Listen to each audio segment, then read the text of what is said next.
Yo, it's your bro, El Luchadorio, bringing you my review of WWE Money in the Bank. Something I don't actually have a lot of. Wait, did I even watch Money in the Bank? I can't even remember if I watched it or not. Oh, the one with the women's Money in the Bank ladder match. Or the one with the stupid finish. Oh, that was this? Oh, wow. Wow, I couldn't remember. This show was so forgettable. Now, before you come and put me in a headlock, let me just say this. The show itself, it was all fine. It was okay. It was fine, just forgettable. That was the theme of the night. Fine, but forgettable. We kick off things with the Kickoff show, which always gives me a craving for Mountain Dew. I can't imagine why. As always, the panel of experts are yammering away. Well, Renee Young is yammering away, not Sam is yammering away, but Booker T seems to be saying words and hoping that they form a sentence. The most hilarious part is when Naomi comes out for her interview and she's just staring at Booker T like, can we get some subtitles in here? There's an interview with the Usos about their upcoming match with the New Day, which does absolutely nothing to build up the match and nothing to hype me up for it. And I was also really hoping they'd explain their cryptic Day One is H message. The kickoff match on the Kickoff show kicks off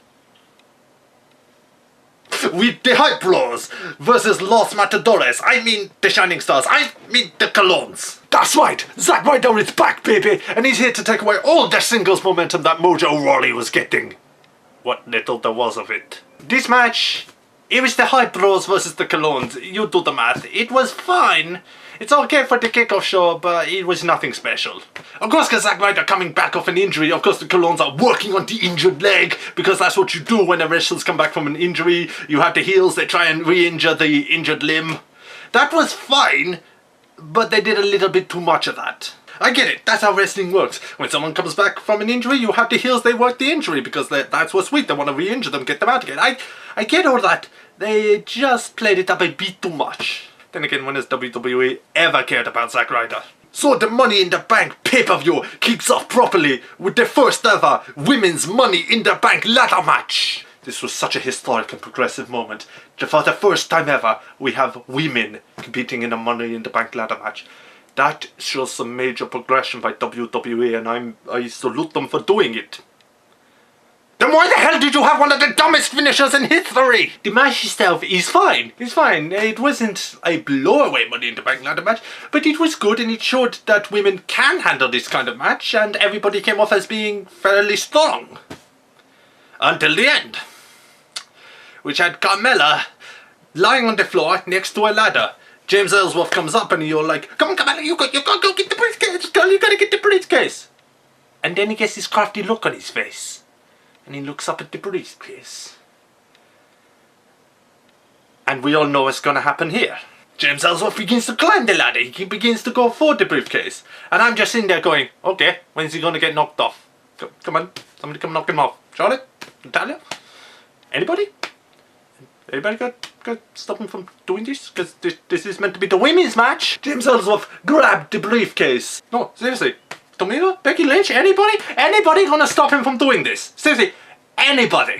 James Ellsworth undoes the hook. The window of opportunity is closing here. Please, somebody knock him off the top of the ladder. James Ellsworth gets the briefcase and he drops it down to Carmella.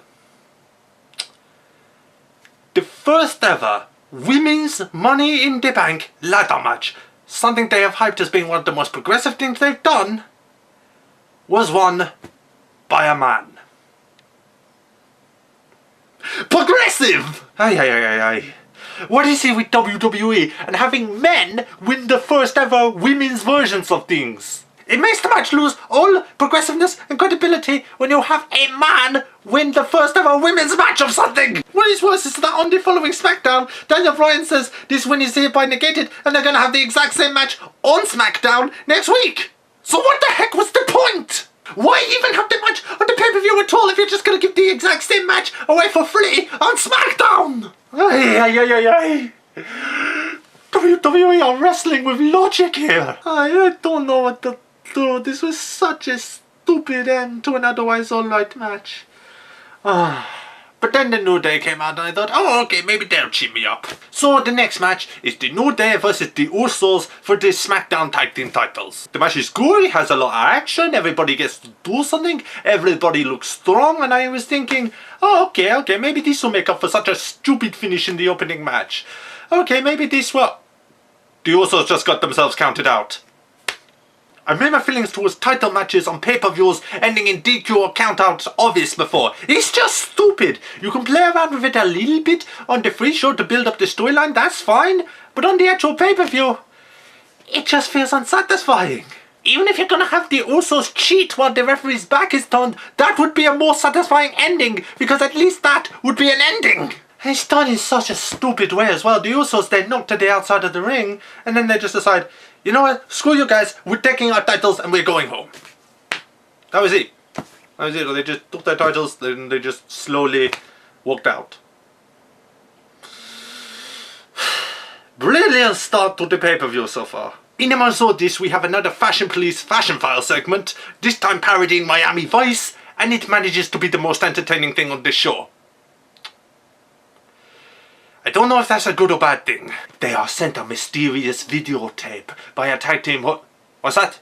The kids in the audience don't know what a videotape is. Well, let me put it to you simply. Before you could chill with Netflix, before the days of Blu-ray, before DVDs, that was how you had to watch something if you didn't see it on TV.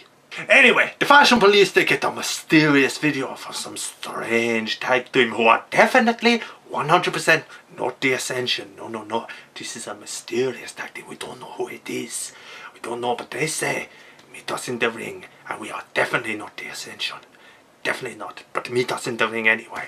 Next match is Naomi defending the Smackdown's Women's Championship against Lana. Naomi comes in and she's all like, alright Lana, get set to get decked, cause I am feeling the glow. I'm just thinking, Yuma Skuma Dog gonna be mad at somebody, just when you thought his catchphrase couldn't get lamer. This match is fine, it's good, it's nothing special, but it's good, it's good. It's that both women, they perform well, it's fine. My problem with it is that the fact that Lana is wrestling makes me think, I miss Rusev. When is Rusev coming back? Towards the end of the match, the winner of the Women's Money in the Bank ladder match, James Ellsworth, comes out with Carmella. And Carmella is carrying the briefcase and she's all like, see this? My boyfriend gonna cash this in and he gonna become the women's champion. Wait, what do you mean Carmella's officially declared the winner? She didn't get the briefcase! James Ellsworth is Mrs. Money in the Bank. Pay attention to what went on in the match, stupid. Anyway, Carmella's saying James Ellsworth gonna cash this in. Actually, you know what? No, we're going home. No, we're not gonna do it. We're gonna tease it, but we're not gonna do it. Bye-bye. Well, that was pointless.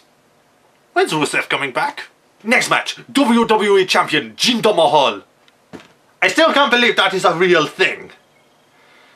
WWE Champion Jinder Mahal defends his title against Randy Orton. Okay, one major complaint before we get into discussing the match. I don't care if this is Orton's hometown, alright? Never ever make the champion come out first! I know Orton's gonna get the huge pop because this is his hometown and he's the hometown hero and all that, but think about it this way. Orton was gonna get a huge pop when he came out. Just think about how much heat Mahal would get coming out after the hometown hero. Think it through, WWE. This match to decide the world title, to decide who wins the Mr. in the Money in the Bank ladder match is going to target was... It was fine. It was a wrestling match, I can say that. It wasn't bad, it was just... It wasn't amazing. I can't even do an exaggerated emotion about this because it was fine. It was okay. It did everything you expected it to. Mahal didn't put on a bad performance, but he didn't really do anything that wowed me. He didn't do anything to make me say, okay, you are a worthy WWE champion. You are worthy of holding that world title. You are worthy of being part of that legacy. He just kinda wrestled decently well and that was it. Orton did okay as well, but again, he didn't do anything that wowed me, and this is his hometown. His father's sitting in the front row. He's been doing a lot of big things, but about the biggest thing was attacking the Singh brothers on the announce table. And this is when I realised this was the theme of tonight. Everything is fine, but forgettable. I get the feeling that is going to be Mahal's world title reign in a nutshell. So the next match is Breezango, the fashion police, versus the mysterious message givers, the ones who sent them that strange videotape. I wonder who it could be. It's the Ascension! I didn't see that coming! This is so shocking! Oh my gosh, this has blown my mind that it was the Ascension, because they clearly want those silhouettes. They did a good job at hiding themselves. Oh my gosh, this is such a surprising match. I'm sure it's got... Wait, it's over already? Oh. Well, that was a thing. Breezango beat him? Okay, well, that was a thing. Moving on. And finally, we get the main event. The pay-per-view's namesake. The men's Money in the Bank ladder match. So we got Dolph Ziggler versus Baron Corbin versus AJ Styles versus Sami Zayn versus Kevin Owens versus Shinsuke Nakamura. Baron Corbin, what are you doing to Shinsuke Nakamura? No, you leave Shinsuke Nakamura alone. Stop attacking Shinsuke Nakamura. You don't hurt my bro. You don't hurt my man, Shinsuke Nakamura. Don't you hurt him. Oh no, he's beating him up. No. Yes, why Shinsuke Nakamura is coming up. Baron Corbin smacks him from behind and then he's beating him up, and beat him up and beat him up. And I'm like, no, you leave my Shinsuke alone. You leave it down. Please don't hurt him. Oh, I can't watch. No, poor Shinsuke. He's so cool and he has beautiful hair. Shinsuke Nakamura is carried off and it looks like he's not going to be in the match. And I'm like, no, this main event ain't even worth watching. I don't want to watch it without Shinsuke Nakamura. But this match has to be the only match that actually wowed me on the whole show. Out of all the matches, this was the most memorable. This made me say, okay, so this pay-per-view wasn't a total bust. At least the main event was good. Oh, and this main event was really good. There's a lot of big spots, a lot of ladder things being done. It's so cool. Not quite as impressive as other Money in the Bank ladder matches, but it was so cool. It was a really great match, but didn't quite make up for the mediocre show that had come before it. Everybody hitting each other with ladders, they're hitting each other with big moves, they're knocking each other off the ladders. Sami Zayn in particular. Sami Zayn, oh my gosh, Sami Zayn looked amazing in this match. There was a part of me that was beginning to believe, are they going to do it? Is Sami Zayn going to do it? Are they going to pull the trigger? Is Sami Zayn going to become Mr. Money in the Bank? Because he is cleaning house here. I think they're actually going to do it. I think they're actually going to give Sami Zayn some credibility. So the match goes on and I'm sitting there thinking, wow, this has been a really good match, but I can only imagine how much better it would have been if Shinsuke Nakamura... Wait a minute. That sound, there he is! He's coming back! He's coming back! Oh my gosh! He's not even going to let the beat down by Baron Corbin stop him! Oh my gosh, Shinsuke Nakamura is so cool! So Shinsuke Nakamura comes back and he's beating up everybody, beats him down, he's like, beating up Baron Corbin, he's like, you thought you could take me out? I don't think so, bro. He's beating up everybody, he's taking them all out, and I'm like, oh my gosh, is this gonna happen? Is Shinsuke Nakamura gonna be Mr. Money in the Bank? I'm sorry, Zayn, you did amazingly, and I wish you could win the match, but he's Shinsuke Nakamura, he's so cool. So Shinsuke Nakamura, he get a ladder in the middle of the ring, and then my bro, AJ Styles, he comes on the other side of the ladder, and then they both just stop. And they stare at each other. They have this epic stare down. They're just looking at each other. Then they push the ladder out of their way. And they're just looking at each other. And the crowd is going wild. And I'm going wild. I'm like, oh my gosh. Oh my gosh, this is so cool. This is oh my gosh. Styles versus Nakamura. This is going to be so epic. This is so cool. This was, without doubt, the best spot on the whole card. And it's a moment that doesn't even have any wrestling. That is how powerful this message is. How much the fans want to see this match. All you had to do was have the two of them look at each other. That is how over these two are. That is how much people want to see them wrestle. That is how epic this moment was. So then those two are wrestling and we're like, oh my gosh, this is happening. Oh, I hope this becomes a main event at some point. This is going to be so cool. Then finally Baron Corbin comes in. He beats everybody up. He's beating everybody down, throwing them around. He gets the ladder. He climbs the match and he grabs the briefcase. Baron Corbin is Mr. Money in the Bank. I would be okay with this. I don't dislike Baron Corbin. He's not my favourite on the Smackdown roster, but maybe he could handle the main event. I would be okay with this. Had he not beaten up my Shinsuke Nakamura before the match. No, you have lost all credibility with me, Baron Corbin. You're dead to me now. You laid your hands on my Shinsuke Nakamura. You tried to take him out of the match and I would never accept you as Mr. Money in the Bank for that. This match was great. This almost made up for the mediocre show that we'd had to go through to get to it, but not quite. I think it almost hit that mark, but not quite. It was a great match, some great spots, and part of me was really hoping that they'd pull the trigger with Sami Zayn and they'd have him win the Money in the Bank.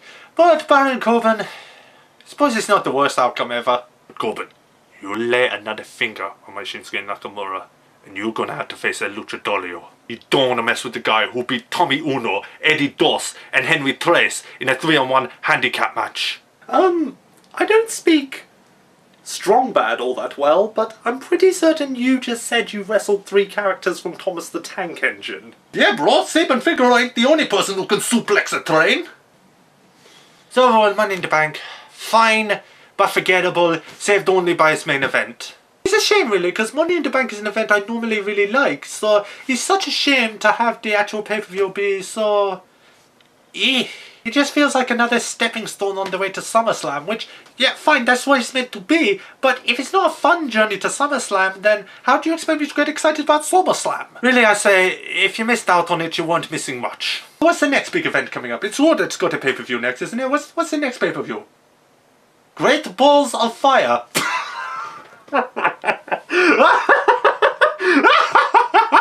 Oh, no, really, what's the next pay-per-view called? Great Balls of Fire! Great Balls of Fire, you see? No, you're kidding. Oh my god, that's so funny. That's so stupid. That's so stupid. Who knew I would call a pay-per-view Great Balls of Fire? That is just dumb. Oh, okay, no, seriously. Seriously, you're not joking. That is the name of the next pay-per-view. They are seriously, unironically calling the next pay-per-view Great Balls of Fire. I'm done. I'm out of here. I don't get paid enough for this. Don't get paid at all for that matter. What do you think, I don't have any money in the bank? No, you can't see a Luchadorio without his mask. I'm naked without my mask on. And in amongst all this, we have another... Oh, hell, it hurts doing this voice.